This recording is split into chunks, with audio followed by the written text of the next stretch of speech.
51. Mark was the fourth of William and Suzanne Hamill's 7 children. The crowded household made attention hard to come by, but young Mark managed to stand out early on. He just didn't fit in with the little boys playing in the sandbox with their trucks. He wanted to put on shows, entertain, could tell a story. Mark was completely captivated by cartoons as a child and often recreated the animated antics of his favorite characters for his family. Here, this little 4 or 5-year-old, this diminutive little kid, describing these TV shows and animated Daffy Duck and Porky Pig, Donald Duck, and we'd be howling. Children's television shows fueled the youngster's vivid imagination, but as one of 7 kids, Mark couldn't always watch what he wanted, so he found other ways to keep himself entertained. For as long as I can remember, he loved comic books. Superman, Batman, the superheroes. When you're in a big family like that, you can sort of escape into a comic book. When Mark was old enough to start going to the movies, his fantasies went into overdrive. He was fascinated by horror and science fiction films and lost himself in reenacting their fantastic worlds of make-believe. Attack of the Puppet People. If you were cute and little like this, you'd naturally fear a man 6 times your size. He said tonight he was going to kill us all. If you went to see Attack of the Puppet People with Mark Hamill, you didn't just see Attack of the Puppet People. The littlest people ever seen, attacking us monstrous humans. For the next few days, you were puppet people. Mark's father was a captain in the Navy, so the family was constantly on the go. Mark spent his early years crisscrossing the country in the classic military brat style, but he made sure that his beloved fictional characters came along for the ride. What's up, Doc? I can remember one trip we were traveling across country, and he was watching the motels to make sure that they had the TV sign out in front.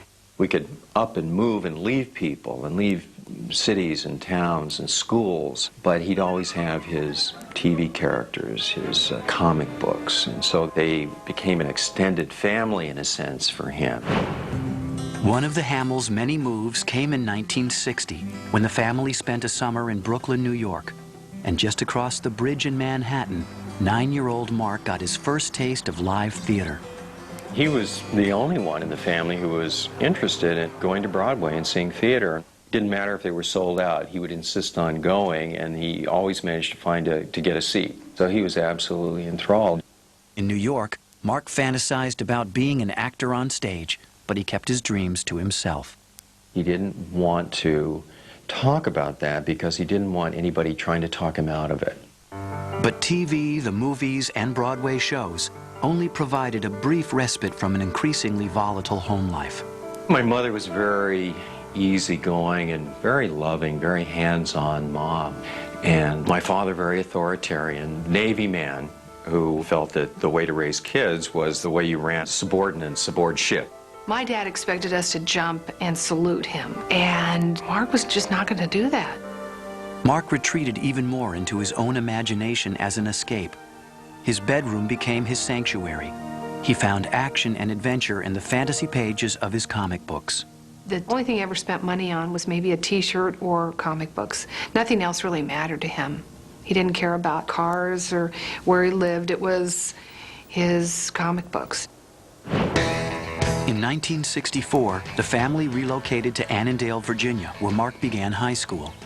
It was also here that he stepped on stage for the first time, but the joy Mark found in performing was short-lived.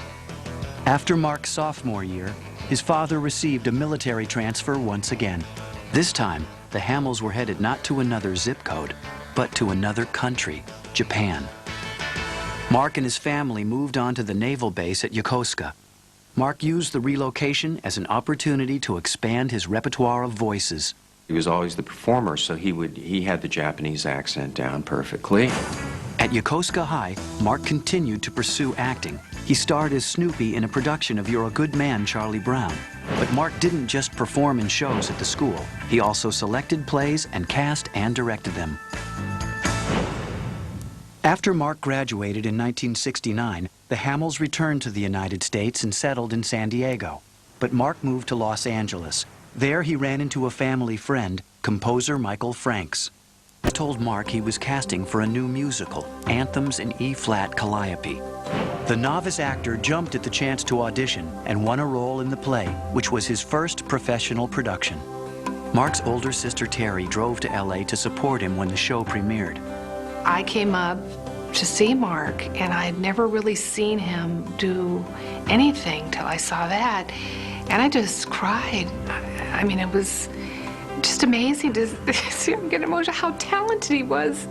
He was just oozing with talent. Soon after doing the play, Mark enrolled as a drama major at LA City College and obtained an agent. But Mark had to endure financial hardships to pursue his dream. He had no money and was getting nothing from our parents. He was on his own. I don't know if he had $50 a month. The first place that he lived, I think it was originally a little garden shed that behind a house that had been converted into a little studio apartment. Unfortunately, Mark's father was less than enthusiastic about his son's career path.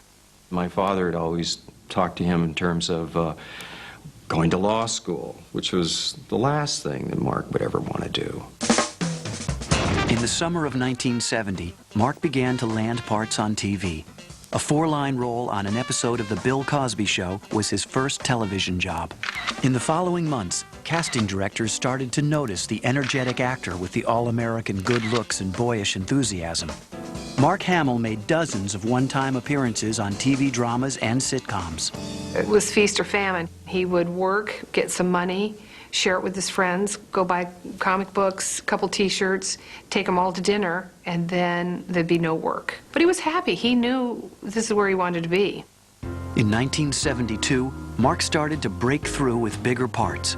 He had a regular role on the ABC soap General Hospital for 9 months. Soon after, Mark worked in the world of his beloved cartoons when he provided the voice for the teenage master in a Saturday morning animated version of I Dream of Jeannie. Later, he moved into primetime television when he was cast in the short-lived series The Texas Wheelers. Mark began to branch out into TV movies as well. In 1975, the 23-year-old made a memorable appearance as Linda Blair's boyfriend in the well-received Sarah T. Portrait of a Teenage Alcoholic. Though Blair had already made a name for herself as the star of The Exorcist, on the set, it was Mark who was giving the acting lessons. They were very difficult scenes, and he would pull me aside and he said, "Let me help you." Sarah, look, you got me a little worried. Don't you think that drinking in school, I mean, right in the open, isn't that a little dumb? Aren't you a little square? I mean, go out on the lunch court. Half the thermoses smell of booze, so it's not such a major crime. I don't care. I don't care about that. I don't like seeing you do it, okay?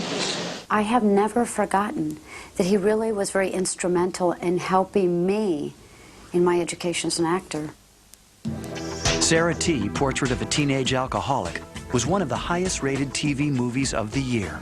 Mark was glad to be working in such high-profile material, but he longed to sink his teeth into bigger and more challenging roles.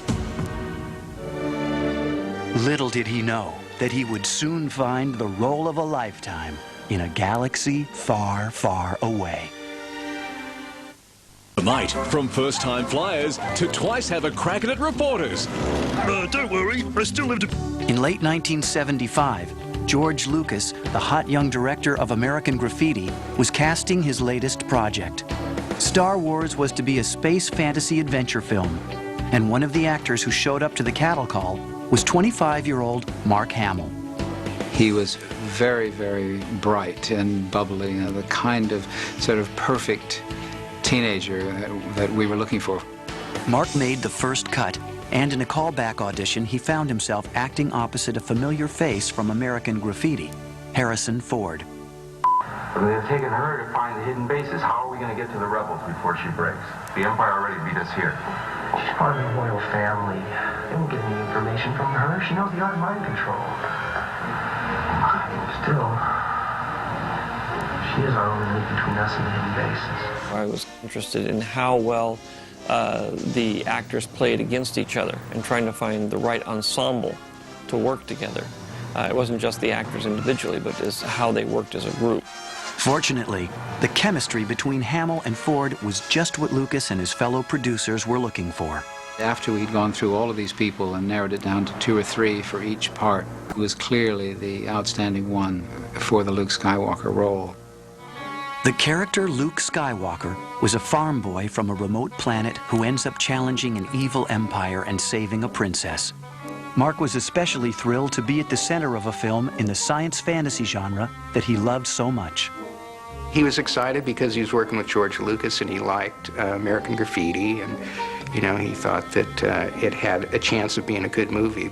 Though he had the job, shooting for Star Wars was not set to begin for several months, during which time Mark auditioned for other projects, including one that resonated with his own childhood. 8 is Enough was an ABC pilot for a primetime family drama. Mark impressed network executives and landed the part of the eldest son. They wanted him in the show. He was very important to the show. He had a big part on the pilot. We had words when I dropped out of Cal. We weren't too crazy about me getting that motorcycle either. Anyway, the point is, I've been thinking about it all morning. Can't seem to get it out of my head, you know? Especially what Nicholas said. About you and me yelling at each other all the time. What do you recommend, David? Dad, I think I should move out of the house for good. He was very sure of himself without being cocky. I was really impressed with him. He was very good. But during shooting, Mark became concerned that 8 is Enough wasn't going to be the kind of issue-oriented series he had initially hoped for. When the pilot was complete, Mark traveled to Tunisia to begin work on Star Wars.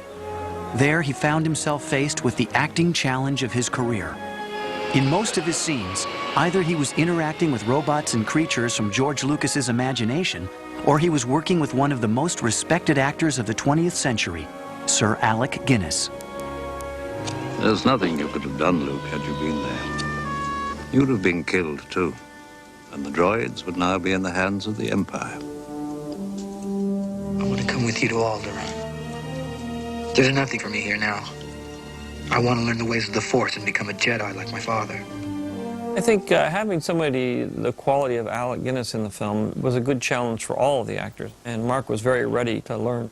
Sir Alec gave him some pointers, and instantly they seemed to have a rapport that worked very well for the whole shooting. After 2 weeks in Tunisia, the cast and crew relocated to Elstree Studios, just outside of London. There, Mark was joined by fellow cast members Carrie Fisher and Harrison Ford, who played Princess Leia and the space renegade Han Solo. The 3 actors bonded quickly. They were the only 3 Americans in this sort of alien environment. They formed a kind of little group where they were mutually supportive of each other. It seemed to work quite effectively. Okay, cut. Cut it. And. The mic was in frame. Oh! The mic was in picture. The mic was in picture. We're going back to first position. Now's our chance. Go. Ben?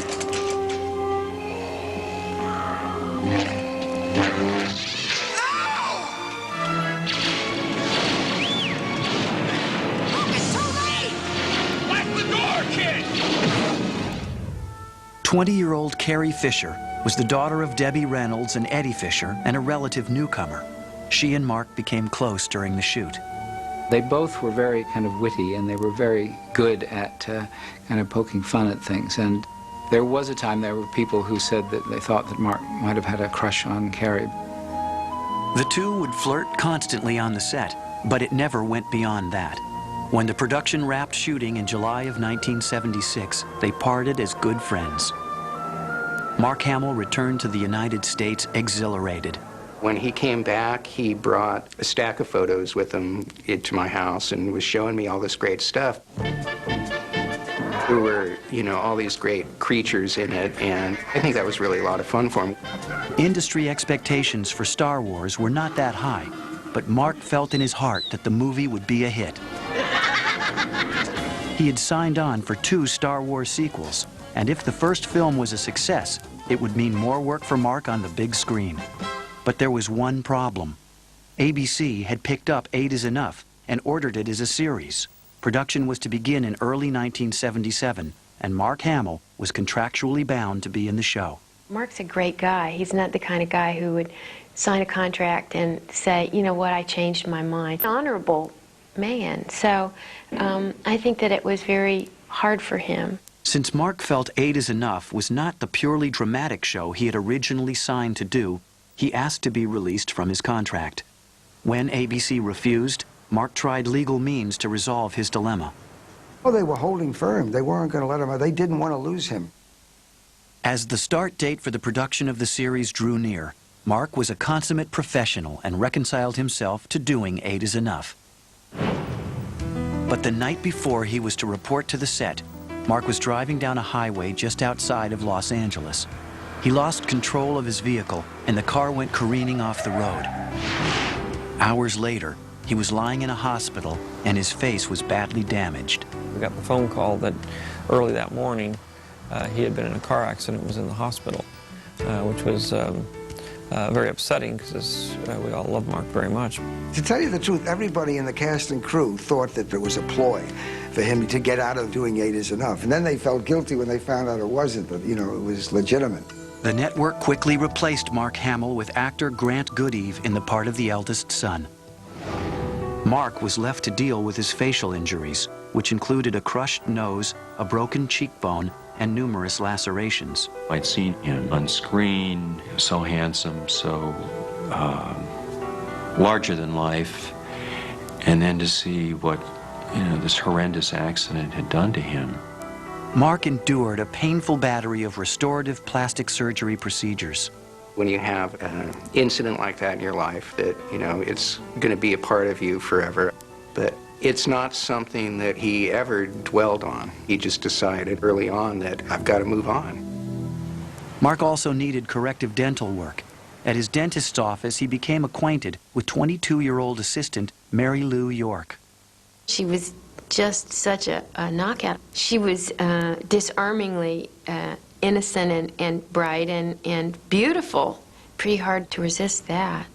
When we first met, there was something about our eyes contacted one another, and there was an interest, and he called me later that night, and we had a couple weeks of just phone conversations and got to know each other over that 2-week period before we did go out. Mark and Mary Lou soon became an item, and with his girlfriend by his side, Mark began to show rapid improvements. She was a gift after the accident. I think had a lot to do with his coming round and not going into a deeper depression. When Star Wars finally opened in May of 1977, Mark's face and his outlook had been miraculously restored. He arrived at the premiere of the movie with only a bandage on his nose and casually joked with fans that the bandage was the result of a lightsaber accident. Inside the theater, movie history was being made, and Mark Hamill was about to become a household name. Going in, we're going in full throttle. That'll keep those fighters off our back. Be just like Beggar's Canyon back home.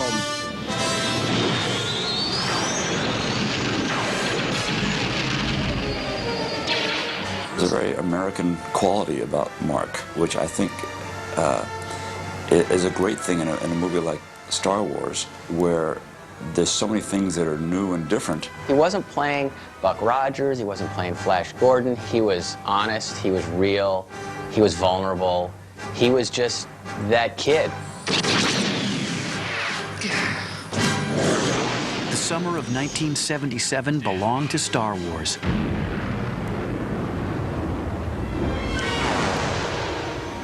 George Lucas's little $10 million space opera raked in over $200 million at the box office and was being called the movie of the year by critics. And at the center of this whirlwind were the film's 3 leads. But for Mark Hamill and his co-stars, the out-of-this-world adventure was just beginning. Sunday, 6:30. The Aussies take... Throughout 1977, the Star Wars phenomenon picked up momentum and made the jump to light speed. That's where the fun begins. Product tie-ins, action figures, and toys all flooded the market. The film's 3 stars, Harrison Ford, Carrie Fisher, and Mark Hamill, received the kind of mass adulation usually reserved for rock stars. And while they all enjoyed their newfound fame, Mark was having the time of his life. He loved it in that everybody else was loving. He really wanted to take a nice swim in the ocean of affection that was coming at him. Mark hoped to capitalize on the success of Star Wars and jumped into his next project. He still looked much younger than his 26 years and took on the role of a high school student trying to recover his stolen car in Corvette Summer. Hey, that's my car! You stole my car! Corvette Summer, starring Mark Hamill, who's back from Star Wars. Oh, yeah! And Annie Potts. Together, they find love. You have no right to take me anywhere! And danger on the trail of a stolen Corvette. Corvette Summer. But while making the film, Mark's Star Wars status brought him into conflict with the production company. He wanted to play kind of a greasy kid who hung out in the shop. MGM wanted him to be a leading man. You know, they didn't want the dirt on him. Mark's popularity as a Star Wars hero drew fans to the location site during the shoot. Somehow, word would get out that Luke Skywalker was close. And you could just see, like, a herd of children moving towards the set. And he would sit on the steps of his trailer and tell them stories about what it was like. And, I mean, the kids were just in heaven. The Los Angeles Times called Hamill's performance in Corvette Summer outstanding. But the film suffered from poor marketing and got lost in the glut of summer movies that year. Even so, Mark was in high demand. He sought to take on character roles that would stretch his range as an actor, but casting directors couldn't get past Mark Hamill's Luke Skywalker image. Mark's Star Wars co-stars were also struggling with the same dilemma. They must have gotten over 100 science fiction scripts where they were all playing the exact same characters or similar characters. And, of course, they all wanted to do different things. In 1978, Mark finally got a chance at something different. How long do you want me to holy smoke it? 2 seconds. The actor landed a plum role in Samuel Fuller's World War II drama, The Big Red One, with Lee Marvin. All right! Get these horses out of here! This is gonna blow! Fuller cast Hamill in the role of Griff, a gifted sharpshooter struggling with the pangs of conscience. He wasn't the star, he didn't have to be the center of attention, but he had this really great character role in it. Originally intended to be a nearly 3-hour epic, The Big Red One was slashed to well under 2 hours.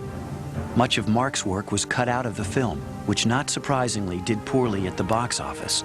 Nevertheless, Mark Hamill received high praise for his performance. In December of 1978, Mark and Mary Lou York, his girlfriend of nearly 2 years, got married. It was one of those things that we just decided, hey, let's get married, and we did it like that weekend. It was very quiet, nice ceremony. In the spring of 1980, Mark was reunited with his Star Wars mates for the filming of The Empire Strikes Back. In order to explain certain subtle changes in Mark's appearance, a new opening scene was written for the movie. Hey, steady, girl. Hey, what's the matter? You smell something?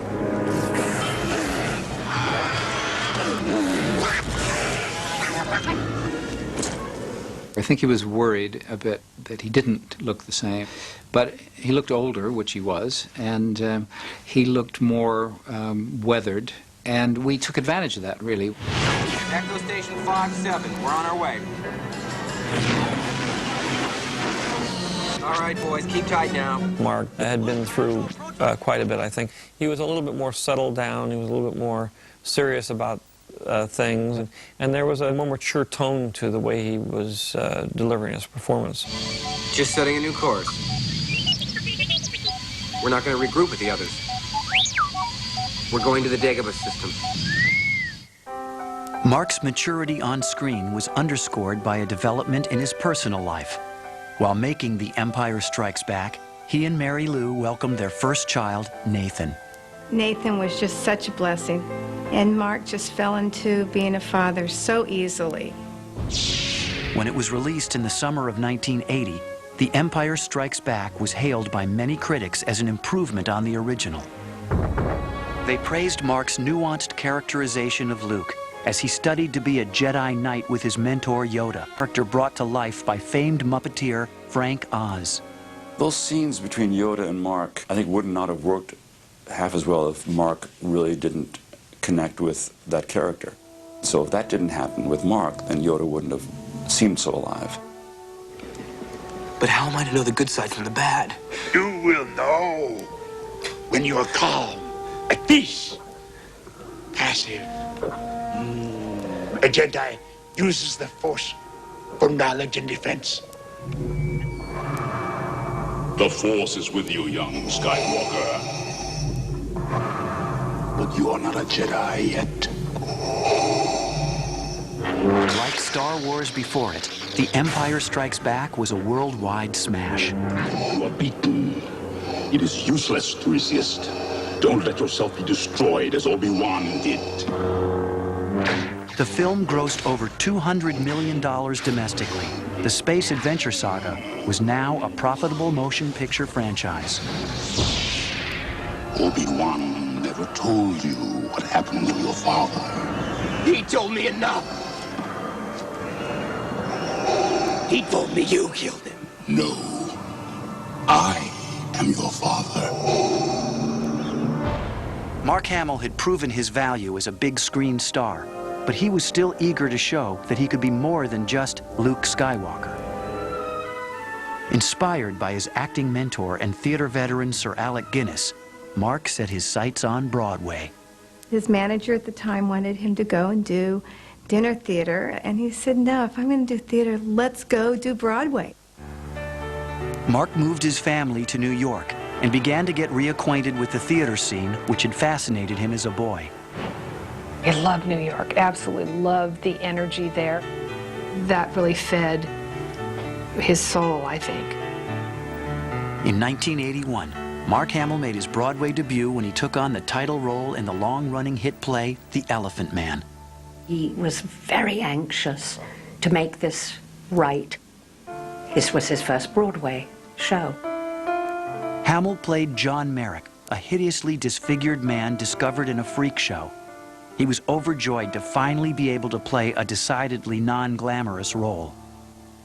He brought to the role of John Merrick a natural innocence. But Mark discovered that he couldn't completely escape his famous alter ego, even on the Great White Way. They were doing advertising saying, we have Luke Skywalker coming to the Elephant Man. I think he would like not to have had it. These Luke Skywalker pictures on the billboards. But I think he was smart enough to know that it was his duty to get past it. And I think he did, admirably. The depth of emotion Mark exhibited as the Elephant Man surprised theatergoers. But it wasn't long before he was back before the cameras in his signature role. 1983 saw the release of The Return of the Jedi, which marked the completion of the original Star Wars trilogy. Never no pace Luke Skywalker, Jedi Knight. Whoa. You will bring Captain Solo and the Wookiee to me.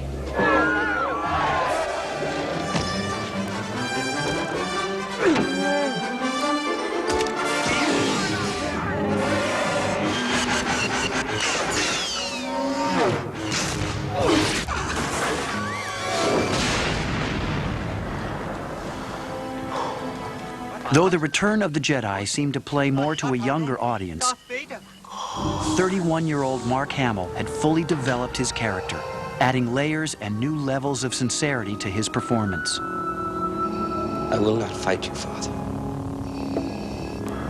Doing a series of films over 10 years, Mark matured quite a bit, and therefore his acting matured also.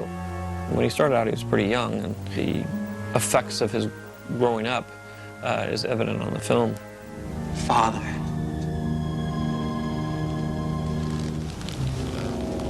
I won't leave you. After 3 blockbuster movies, Mark Hamill could finally put the role of Luke Skywalker behind him. The only question was, could the rest of the world do the same? What happens if you're In 1983, with the massive Star Wars trilogy behind him, Mark Hamill headed back to Broadway.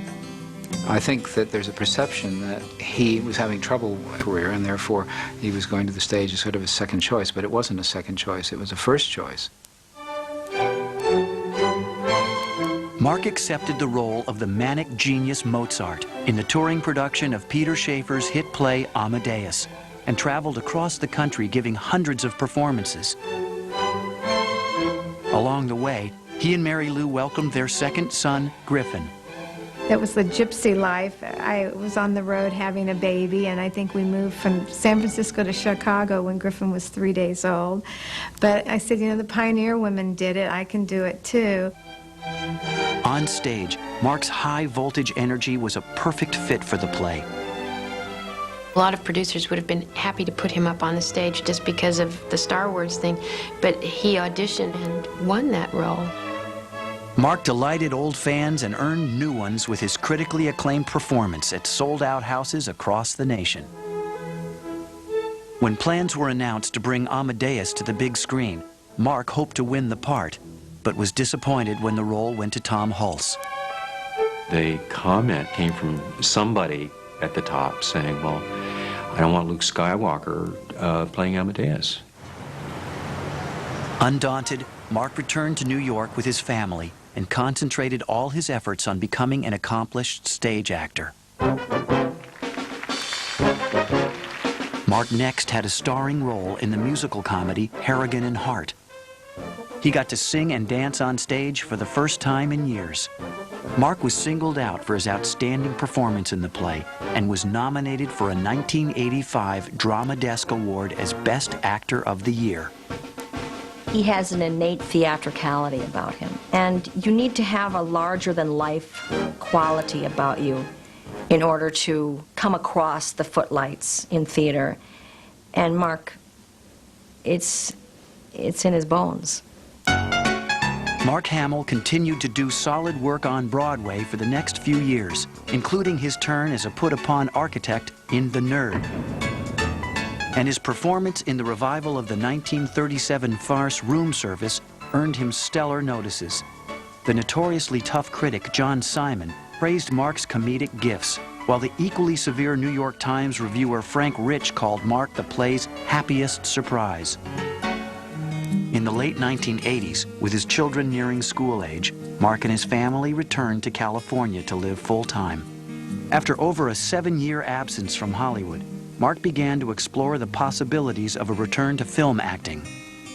But while Harrison Ford had built a thriving movie career, and Carrie Fisher was now a best-selling author and budding screenwriter, Mark discovered that his Broadway reputation as a versatile and talented stage actor didn't seem to mean much to people in the film industry. People in LA don't really recognize that you've been in New York and what you've done. They just think he'd been out by his pool sipping, you know, pina coladas for 5 years, where he'd been in New York doing 8 shows a week. After celebrating the arrival of his daughter, Chelsea, in 1988, Mark focused his attention on his movie career. Earlier in the year, he had decided to take on a role where he played against type. In the futuristic thriller Slipstream, the actor starred as a violent, cynical lawman. I was interested in having Mark play the chief antagonistic character. He hadn't played a villain before. You know, these days, most people want to take the law into their own hands just so they can break it. Terrible, isn't it? Yeah, I think I'm going to have to turn this in. Wait a second. Who the hell do you think you are? The law. Mark's journey to the dark side was well received, and after appearing in several more films, he made a return to television as a character from the world that had been his refuge as a child. Mark guest starred as the Trickster in the CBS television series based on the Flash comic books.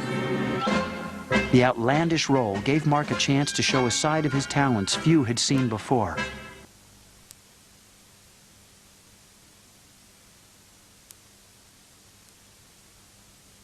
No idea that he was what we call in sort of comic book world a fanboy himself. And he came in, he knew everything about the Trickster, he knew everything about the comics, and absolutely brought the guy to life on the screen. And Mark is what I would call an extreme actor, like extreme sports, and he just blew us all away with his range. And the Flash, the big red freak, he'll pay the going rate times over. Because nobody tricks the trickster. Nobody!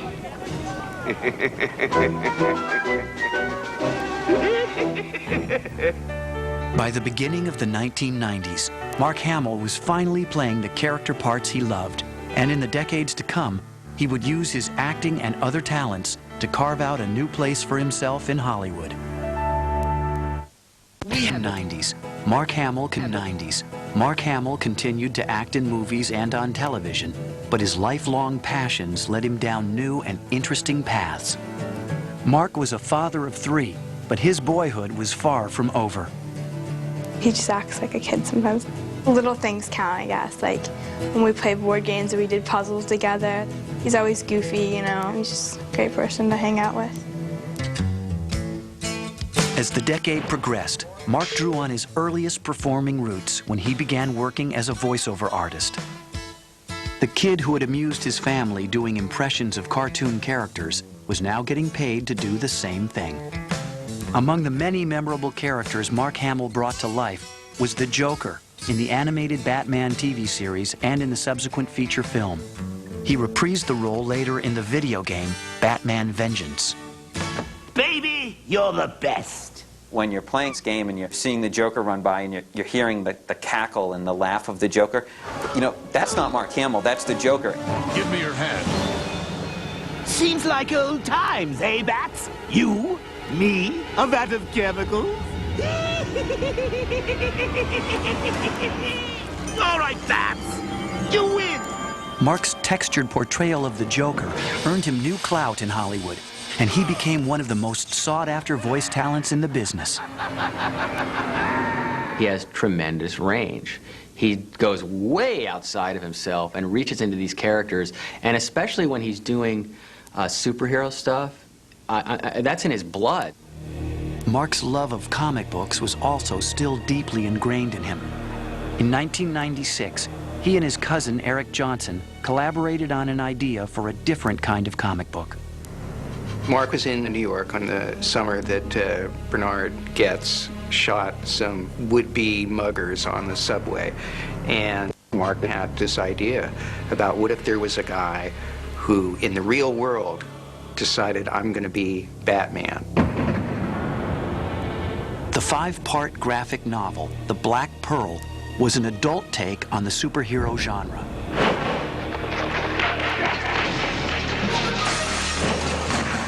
With its bold imagery and frank dialogue, The Black Pearl gained Mark a whole new group of fans.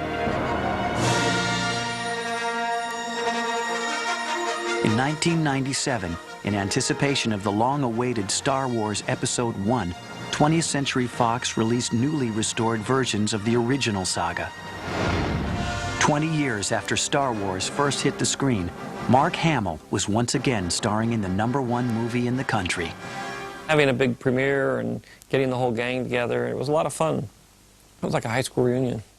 The renewed interest in the famed film trilogy gave Mark a chance to show he had a sense of humor about the whole thing when he lent his voice to spoof sci-fi fans on The Simpsons. Hey, thanks, everybody. You know, I'm here today as Luke Skywalker, but I'm also here to talk about Sprint. As you can see, you stand to save up to 17 cents a month over the more dependable providers. Okay. Action. I'm going. In the spring of 2002, Mark combined the entire wealth of his entertainment talents and abilities when he co-created the AMC animated series Monsters Wanted. It's basically going from the premise that all the monsters you see in movies from the early days to the present, that they're real, that they're actors who, you know, take jobs in Hollywood in part because, you know, when you look like a big green monster, what else can you play but a big green monster? Action. I'm going. I'm going to Destroy you! So they'll show this little piece of test footage and then they'll go to you guys. And it's basically a very quick thing. I'm going to destroy As executive producer, writer, director, and voice actor on the series, Mark drew on fantasies from his youth. This time, it was his early affinity for horror films. He brings a love of it, for one, and an understanding of these characters. I mean, when he watched them as a kid, I felt like he understood what the monsters were thinking. Okay, cut. You must learn the ways of the... Over a quarter century after he burst onto the scene as Luke Skywalker, Mark Hamill is still living out his childhood dreams that were ignited by a flickering television screen. Mark is a very hard-working actor, and he's very talented. He's always a success because he's always moving with what's happening today. It's not about resting on laurels of what was before. Mark was very successful, but he is doing other things, and he won't let the audience limit him. Anybody that can survive that kind of blast of fame, I mean, it really is the measure of a man, somebody who can come out of that and have their feet on the ground and have raised 3 kids and be married to the same woman for 25 years in Hollywood.